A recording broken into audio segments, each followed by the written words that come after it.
এই পর্যায়ে আমাদের সাথে অনলাইনে যুক্ত হয়েছেন শফিকুল হক মিলন, যিনি বিএনপি থেকে প্রতিদ্বন্দ্বিতা করবেন।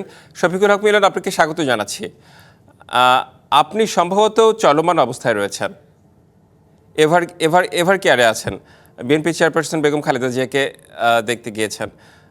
একটু জানতে চাই যে কখন এসেছেন এভার কেয়ারে, শুনতে পাচ্ছেন নিশ্চয়ই? জি, হ্যাঁ, আপনি জি, শুনতে পাচ্ছি। আপনি এভার কেয়ারে গিয়েছেন, খুব সেনসিটিভ একটা জায়গা হাসপাতালে। আপনার যতটুকু মনে হয় আপনি ততটুকুই কথা বলবেন। বিএনপি চেয়ারপারসনকে দেখতে গিয়েছেন, এই মুহূর্তে একটু জানতে চাই যে মন্তব্য। আপনি বিএনপি চেয়ারপারসনকে দেখতে গিয়েছেন, আশেপাশে কি অবস্থা শুনছেন, তিনি কেমন রয়েছেন? দেখেন, তিনি কেমন আছেন ডাক্তাররা বলছেন। আহ সবাই জানে, দেশবাসী তার জন্য দোয়া করছে। এটা কিছুক্ষণ পরে আমাদের দায়িত্বপ্রাপ্ত আমাদের ডক্টর জাহেদ সাহেব উনি ব্রিফিং দিবেন। সে বিষয়ে আমি কিছু বলছি না। আমাকে গতকালকে, প্রথমে আমি দুঃখ প্রকাশ করছি, গতকালকে আমাকে আমাদের ডিবিসি নিউজের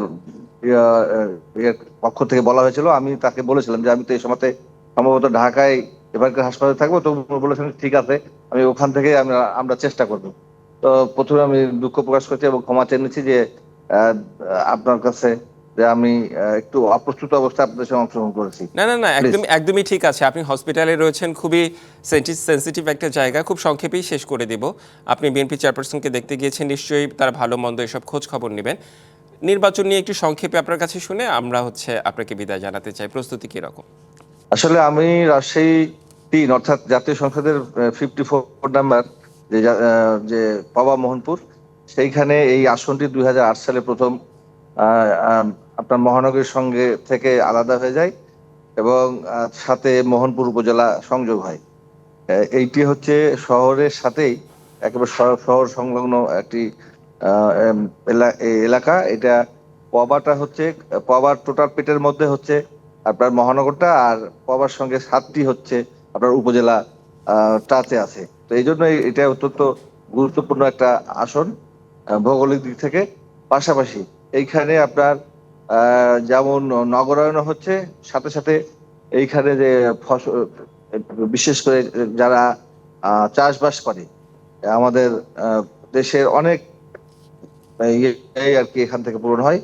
এবং এটা ভৌগোলিক দিক থেকে একদিকে কৃষি ভিত্তিক, অন্যদিকে বাণিজ্যিক এবং পাশাপাশি নগরায়ন। এই জন্য একটু ক্রিটিক্যাল এলাকাটা। যেমন আরএমপির 12টি থানার মধ্যে 10টি থানায় হচ্ছে, পুলিশ স্টেশন হচ্ছে আপনার এই আসনটির সঙ্গে সম্পৃক্ত।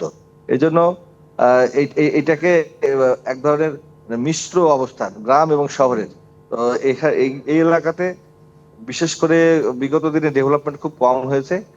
তারপরেও জনগণের ব্যাপক চাহিদা, বিশেষ করে অবকাঠামোগত উন্নয়ন, তারপর স্কুল কলেজ মাদ্রাসা, এবং যারা হচ্ছে আপনার ওই চাষবাস করে, বিশেষ করে মৎস্য চাষী যারা, তারা তাদের নিজস্ব চাহিদা মিটিয়ে যেটা কিছুটা হলো সরবরাহ করে ঢাকাতে। তো এখানে যে সম্ভাবনা আছে, এখানে যদি এটাকে রপ্তানিমুখী কিছু করা যায়, অর্থাৎ অ্যাগ্রোবেজের যদি কোনো ইপিজেড করা যায়, এই নিয়ে এর আগে আলোচনা হয়েছে। পাশাপাশি এই আসনটি মহানগরের সঙ্গে থাকায় এই সর্বশেষ জাতীয় সংসদ সদস্য ছিলেন এদিকে পবাতে ছিলেন, পবা বোয়ালিয়া নিয়েছিলেন মিজানুর আমিনু, আর ওই পারে ছিলেন বাগমারা মোহনপুর নিয়ে আবু হেনা সাহেব। এই জন্য এটা আমাদের বিএনপির একটা অধিষ্ঠিত এলাকা। এবং সেই সময় 2008 সালে যে নির্বাচন হয়েছে, সেই নির্বাচনে প্রথম আমাদের অ্যাডভোকেট কবির হোসেন সাহেব নির্বাচন করেছেন। তারপরে 2018 সালে আমি নির্বাচন করেছি। 8 সালে জামাত ইসলাম ছিল, তবে 18 সালে আমরা জোটের মধ্যে ছিলাম। এখন আমরা আমাদের মতো কাজ করছি। বিশেষ করে 2013 সালে জাতীয় হচ্ছে রাজশাহী সিটি কর্পোরেশন নির্বাচনে আমি অংশগ্রহণ করার জন্য আমি জি, গেছিলাম। সেইখানে আমাকে আমাকে তখনই ঠিক করে দেওয়া হয়েছিল যে পাবা মোহনপুর এই আসনটিতে আমি যেন দেখাশোনা করি। ও তখন থেকে দেখাশোনা করছি জি। এবং জনগণের কাছে যাচ্ছি। জনগণের কাছে ব্যাপক সাড়া আছে। এবারও আমাকে প্রাথমিকভাবে মনোনয়ন দেওয়া হয়েছে। সাড়া পাচ্ছেন এবং আপনারা আপনার জানেন। আসন সম্পর্কে আসলে বেশ তথ্য জানা গেল। আপনি এই মুহূর্তে আমাদেরকে সময় দিয়েছেন, আপনাকে অনেক অনেক ধন্যবাদ।